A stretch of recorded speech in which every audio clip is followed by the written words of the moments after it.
saya sangat bangga sekali dengan Universitas Muhammadiyah Yogyakarta karena telah memberikan fasilitas-fasilitas yang sangat memadai untuk mahasiswa-mahasiswanya, dan selama Ramadan ini kita cukup terbantu dengan semua yang diberikan oleh universitas. Teman-teman tim dari relawan ini sangat luar biasa, antusiasnya sangat luar biasa, namanya itu semangatnya, tim solidaritasnya sangat kuat. Walaupun badan ini sudah lelah, walaupun badan ini sudah capek, tapi mental semangat itu, mental untuk mau berbagi kepada umat itu luar biasa. Saya salut sekali di situ. Kebersamaan ini terasa sangat berbeda karena kita dapat membantu mahasiswa yang kekurangan, dan menurut saya itu sangat berarti dan itu memberikan kebahagiaan tersendiri bagi saya.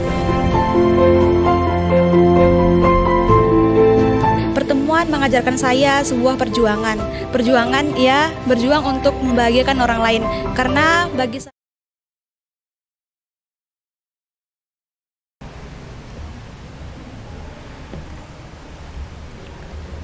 Assalamualaikum warahmatullahi wabarakatuh. Alhamdulillah rabbil alamin, wa bihi nasta'in ala umuri dunya waddin. Ashhadu an la ilaha illallah wahdahu la syarika lah, wa ashhadu anna Muhammadan abduhu wa rasuluh. Allahumma salli wa sallim ala nabiyyina Muhammad wa ala alihi wa sahbihi wa man wala, amma ba'd. Para jamaah yang dirahmati Allah,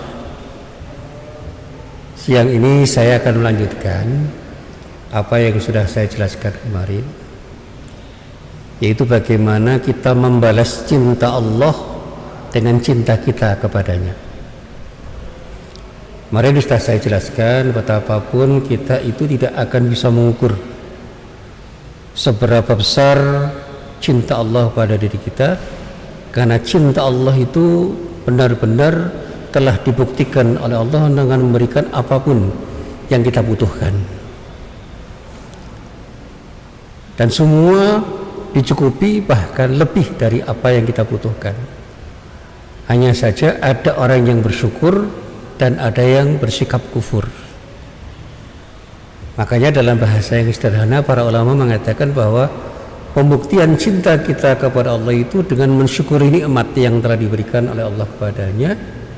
Dan bagaimana kita membuktikan sikap syukur itu secara sederhana adalah menggunakan seluruh kenikmatan yang telah diberikan oleh Allah untuk beribadah kepadanya. Tetapi di dalam kajian tentang bagaimana kita membuktikan cinta kita kepada Allah, seringkali orang bertanya, apa sih sebenarnya makna cinta itu? Nah, pertanyaan yang diucapkan banyak orang ini, kalau kita jawab dengan jawaban yang sederhana, ya memang mudah. Bukti cinta itu adalah dengan cara melakukan tindakan yang diinginkan oleh Allah, dikehendaki oleh Allah untuk kita, pada diri kita. Di ketika Allah itu meminta kita untuk taat kepadanya, buktikan bahwa kita mencintai Allah dengan taat kepada Allah. Buktikan bahwa kita ini patuh pada Allah.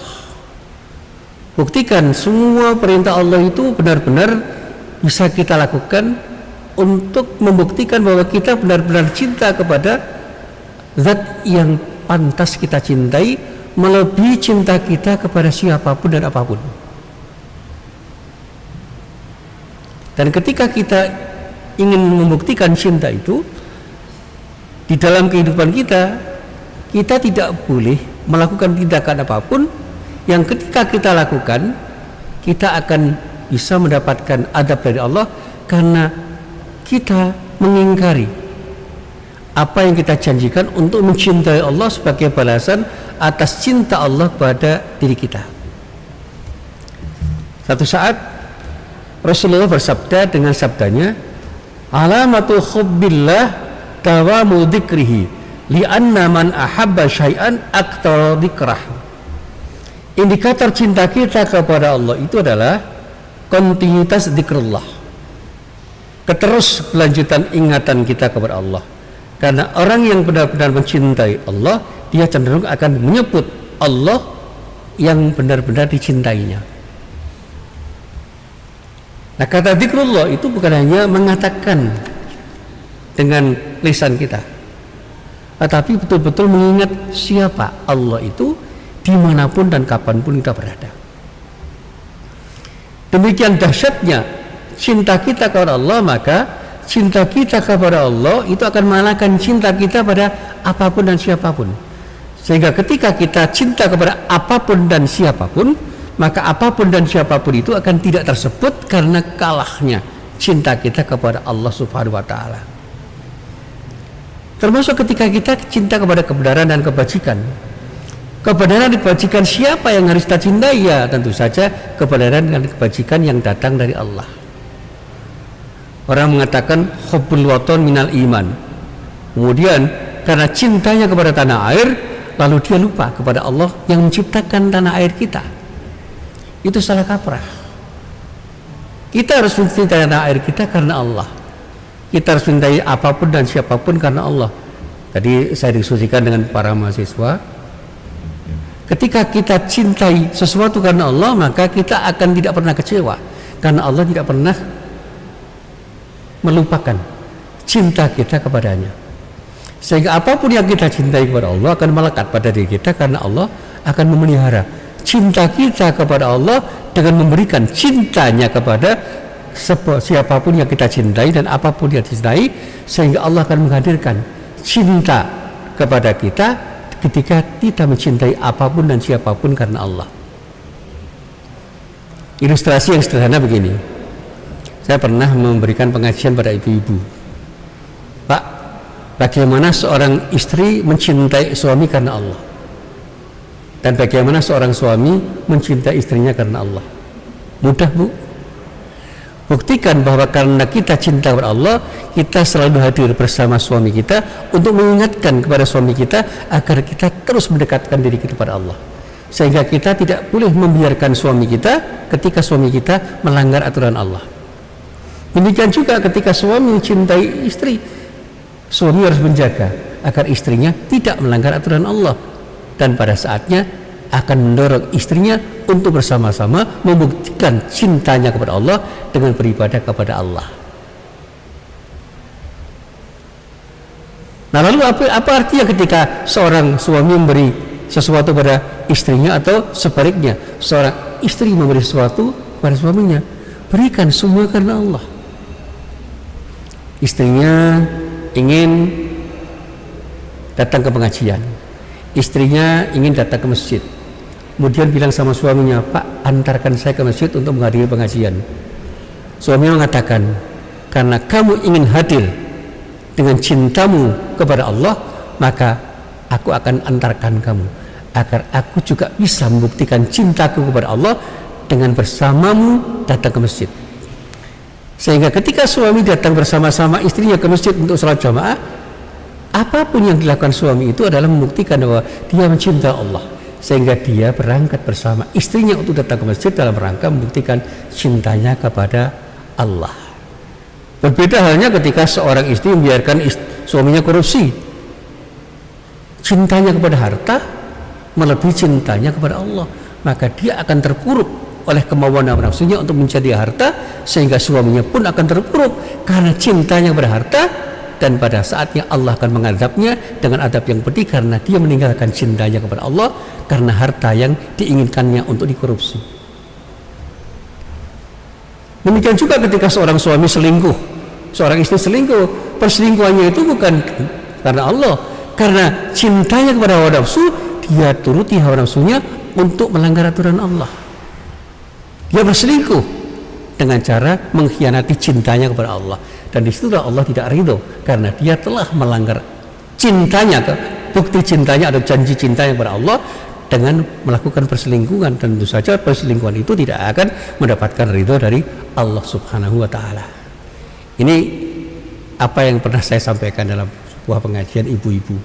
Kalau ibu-ibu betul-betul mencintai Allah, buktikan kesetiaan ibu kepada suami itu karena ibu ingin mendapatkan cinta Allah, karena ibu ingin membuktikan cinta ibu kepada Allah melalui suami yang ibu cintai. Dan nasihatkan kepada suami untuk membuktikan cinta yang Allah dengan mencintai ibu, karena ibu mengajak sang suami untuk mendekatkan diri ibu kepada Allah Subhanahu wa Ta'ala. Ini ilustrasi yang mudah.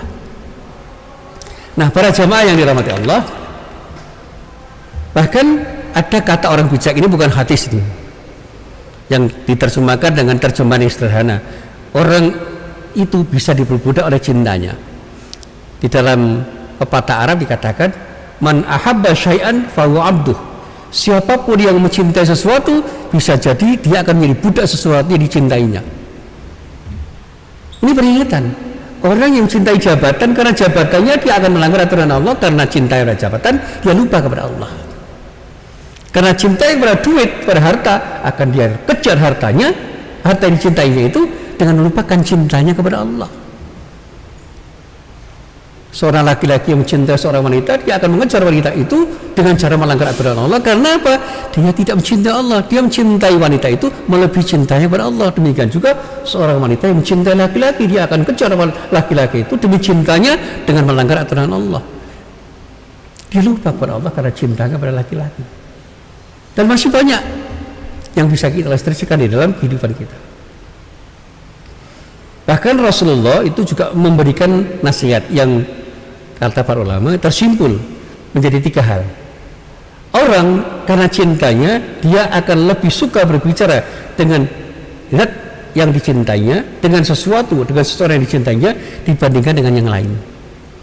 Maka dengan cintanya kepada Allah, dia akan lebih mau mendekatkan diri kepada Allah dan lebih senang untuk berdialog dengan Allah melebihi cintanya kepada yang lain. Artinya apa? Dia akan lebih senang berdialog dengan Allah, lebih senang berdekatan dengan Allah daripada harus berdekatan dan bicara dengan yang lain. Dia akan lebih suka berkumpul dengan Allah dibandingkan berkumpul dengan yang lain. Dan dia lebih suka mengikuti kemauan Allah dibandingkan kemauan yang lain. Ini simpulan penting. Bagi orang yang jatuh cinta kepada Allah, maka ia lebih suka dekat kepada Allah, berbicara dengan Allah, dan betul-betul ingin mendapatkan sesuatu yang dari Allah dengan menaati apa yang dimaui oleh Allah. Sehingga di dalam Al-Quran kemudian diurai oleh para ulama, cinta seseorang kepada sesuatu itu bisa dipilah menjadi 5 pilahan. Yang pertama yang disebut dengan mawaddah, ini cinta yang paling rendah. Jadi cinta yang membuat orang menggebu-gebu, membara. Dalam bahasa Jawa seringkali dikatakan orang itu menjadi gemesi.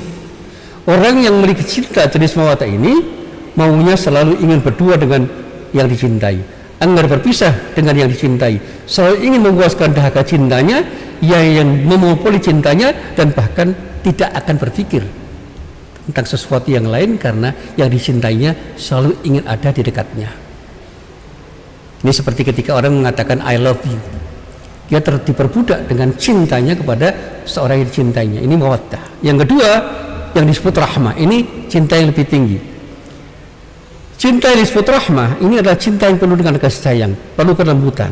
Orang siap berkorban, siap melindungi siapapun yang dicintainya. Orang yang mencintai dalam bentuk rahmah itu akan melakukan tindakan dalam rangka memberi pada orang yang dicintainya, sehingga seorang suami yang mendapatkan rahmah untuk mencintai satu sama lain, dia akan mengikatkan diri untuk saling memberi sesuatu yang terbaik pada yang lain. Seorang suami yang mencintai karena rahmahnya, dia akan selalu ingin memberikan yang terbaik pada istrinya, demikian juga istri akan selalu ingin memberikan yang terbaik pada suaminya. Kemudian ada cinta yang lain yang disebut dengan mail. Cinta yang untuk sementara memang kelihatan membara, sehingga akan nyedot seluruh perhatian orang untuk selalu memperhatikan sesuatu yang dicintainya. Jadi dalam Al-Quran misalnya, ketika orang mencintai sesuatu, maka dia akan cenderung mengingat sesuatu dibandingkan yang lain. Saya pernah ditanya oleh ibu-ibu tentang poligami. Bagaimana dengan kasus poligami, Pak Musin? Nah, ketika orang itu cinta dalam bentuk mail, di dalam poligami misalnya, dia akan cenderung memperhatikan yang muda dibandingkan yang tua. Ketika cintanya pada yang muda, itu mengalahkan cintanya pada yang tua. Seorang yang sudah punya istri, kemudian ingin mencintai seorang perempuan yang lain, dia akan lebih memperhatikan istrinya yang muda dibandingkan dengan istri yang tua. Tetapi ketika cintanya kepada yang tua itu lebih tinggi nilainya daripada cintanya kepada yang muda, maka yang muda itu akan selalu dikalahkan untuk lebih memperhatikan yang tua. Tapi jarang yang kedua ini. Jadi biasanya kalau laki-laki itu ingin berpoligami, dia lebih cenderung untuk memperhatikan yang muda dibandingkan yang tua. Kemudian yang keempat, cinta dalam bentuk syaghaf, cinta yang sangat mendalam, yang kata para ulama ini lebih original, sehingga orang seperti orang yang mabuk. Orang yang cinta dalam bentuk syaghaf itu seringkali menggunakan sesuatu untuk mendapatkan cintanya itu dengan cara apapun. Seperti ketika Zulaikha mencintai Yusuf, maka dia akan berusaha mendapatkan Yusuf dengan segala macam bujuk rayunya. Nah, orang yang dikendalikan oleh syaghaf karena hawa nafsunya, ya kadang-kadang seperti orang mabuk karena hawa nafsunya itu begitu membara, ingin mendapatkan sesuatu yang dicintainya, dia kadang-kadang lupa anak istri. Kalau seorang istri lupa anak dan suami, sehingga untuk sementara ia lupakan suami dan istrinya untuk mendapatkan cintanya dari orang yang dia cintai, melebihi cintanya pada anak dan istrinya atau anak dan suaminya. Jadi kalau ada seorang perempuan yang sudah punya suami dan punya anak-anak, kok sedang punya syaghaf, dia akan menggebu-gebu meraih cintanya pada yang dicintainya, untuk sementara melupakan suami dan anak-anaknya di rumah. Demikian juga suami, dia akan lupa pada istri dan anaknya di rumah karena ingin mendekati orang yang lebih dicintainya. Ini syaghaf. Dan ketika orang berada dalam syaghaf, itu harus hati-hati, jangan pernah dikendalikan oleh hawa nafsunya. Ketika syaghaf itu kita kaitkan dengan Allah, maka dia akan terus ingin berdekatan dengan Allah, meskipun karena dia ingin dekat kepada Allah, dia harus mendapatkan marah dari banyak orang. Ada enggak orang yang seperti itu? Ada. Yalah, orang lain membenciku, yang penting Allah mencintaiku. Ini syaghaf. Kemudian yang kelima yang disebut dengan ra'fah, yaitu rasa kasih sayang yang mendalam hingga mengalahkan sesuatu yang seharusnya dimenangkan. Orang yang pada dalam raf'ah ini seringkali melakukan tindakan-tindakan yang kadang-kadang membuat orang lain geleng kepala. Kok bisa begitu? Karena sebegitu dia ingin memberikan kasih sayang yang mendalam kepada yang dicintainya, sehingga karena itu kemudian dia seringkali lupa diri kalau dikendalikan oleh hawa nafsu. Tapi ketika raf'ah itu dikendalikan oleh orang itu dengan mengingat Allah, maka raf'ahnya orang akan membuat dia ingin memberikan yang terbaik pada Allah, sehingga ibadahnya semakin khusyuk dan semakin tekun, sehingga orang cenderung ingin hanya beribadah kepada Allah dengan sungguh-sungguh, dan pada saatnya dia akan melupakan yang lain ketika sedang bermesraan dengan Allah. Yang keenam, cinta disebut dengan sobbah, yaitu cinta buta. Cinta yang mendorong perilaku perilaku yang kadang-kadang tidak masuk akal. Nah, ketika cinta itu sudah sampai pada sobbah dan dikendalikan oleh nafsu, orang cenderung akan melakukan tindakan apapun, yang penting hawa nafsunya terpuaskan. Tapi begitu dia letakkan sobgohnya, sobwahnya pada Allah, maka cintanya itu mendorong dirinya untuk berdekatan kepada Allah dengan sekedekatnya, sehingga seperti orang yang sedang punya kedekatan kepada Allah dengan kedekatan sebagai seorang sahabat karib. Karena itu kemudian dia ditanya, kenapa kau korbankan semua hartamu untuk sedekah, untuk infak, untuk zakat? Dia katakan, Allah lebih penting dari seluruh hartaku. Kenapa kau lupakan jabatanmu? Dia katakan, untuk apa jabatan itu saya pegang, tetapi Allah tidak ridho dengan apa yang saya pegang, sehingga dia tinggalkan jabatannya, dia sedekahkan uangnya hanya karena ingin mendapatkan ridho dari Allah. Ini sobbah.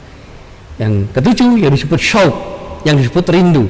Orang yang rindu kepada Allah, dia akan selalu ingin berhadapan dengan Allah, dan pada saatnya karena dia rindu kepada Allah, dia akan selalu hadir cepat ketika dipanggil dengan suara adzan. Maka suara adzan akan membuat getaran hatinya, itu membuat dia semakin ingin datang ke masjid. Dan pada saatnya orang ketika bertanya, kenapa engkau segera datang ke masjid padahal masih ada pekerjaan yang harus Anda kerjakan? Dia mengatakan, Allah lebih penting dari semua pekerjaan yang harus saya kerjakan, karena aku rindu kepada zat yang aku rindukan lebih daripada kerinduanku pada pekerjaan yang harus saya selesaikan. Yang terakhir, cinta dalam bentuk ulfah, itu perasaan cinta yang disertai kesadaran untuk melakukan hal-hal yang lebih positif. Seperti orang tua ketika mencintai anaknya, dia tidak segan-segan mengorbankan apapun yang harus dikorbankan untuk memberikan yang terbaik pada anaknya.